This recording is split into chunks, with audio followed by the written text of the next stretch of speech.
Oh, nanay nyo? Ay, umalis na po. May kailangan din po sir sa gusto niya sa KTV. Naiwan niya tong checkbook niya. Kailangan niya pa naman to ngayon. Tay, gusto niyo ako magatid sa kanya mamaya. Sigurado ka? Sige, tay. Oh, sige. Bilisan mo lang at susundo ka pa sa ninong bading mo. Sige po. Ay, may bading po na ninang si Chito? Hindi bading yun, pangalan niya yun. Oo, kababata ko yun. Yun ang pangalan niya. Eh, nakatira ngayon yun sa Turkey. Babakasyon daw dito sa Maynila. Sabi ko dito na lang sa atin na tumuloy. Sana marami siyang dalang chocolates. Bakit parang wala namang sikat na chocolate sa Turkey? Eh, ano pa sikat doon? Ang alam ko yung ano, baklava. Baklava? Eh, bading nga raw. Hindi. Yung ano yun, sikat na dessert yun sa Turkey, baklava. Eh, ba't sabi niya po hindi nga? Ang gulo niyo naman po kausap. Baklava.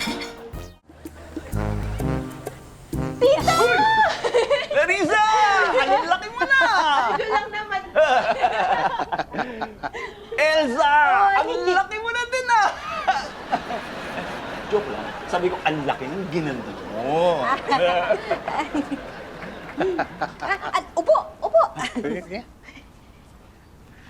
Alam mo, this guy is so cool. He knows everything about Beetle cars. Dati ko ring hilig yan eh. Pero ngayon, iba na ang trip ko. Electric cars. Oh, nasa si Pepito? Sabi niya, uuwi siya ng maaga.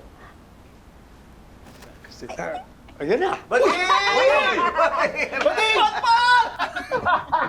Toy! Toy! Basta. Uy, sinama ko na to. Gusto ko rin daw makita eh. Oo naman!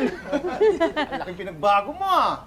Siyempre naman, lahat nagbabago eh. Eh, wag po ka muna. Ano ka ba? Buti din pa rin kami nakakalimutan. Alam niyo, big time na to sa Turkey. Ganun ba? Wow! Hindi ba naman kita makalimutan ng taong nagtatanggol sa akin every time mabubuli ako nung high school, ah? Hoy, pinagtatanggol din kita, Bading, ha? Ay, true? Baling po kayo? Hindi. Pangalan ko lang yun. Baka siguro binubuli ka dahil sa pangalan mo. Lampa lang talaga ako noon. So, ang tawag po sa inyo, lampang bading? Ay, mamaya na nga. Yan ang layo ng binyahe nito. Gusto mo kumain muna? Mamaya na lang. Hihintayin ko ng inaanak ko. Oo nga pala. Teka, si Chito, wala pa? Kanina ko po tinatawagan kaso hindi po sumasagot. Yun nga, kinakabahan nga ako.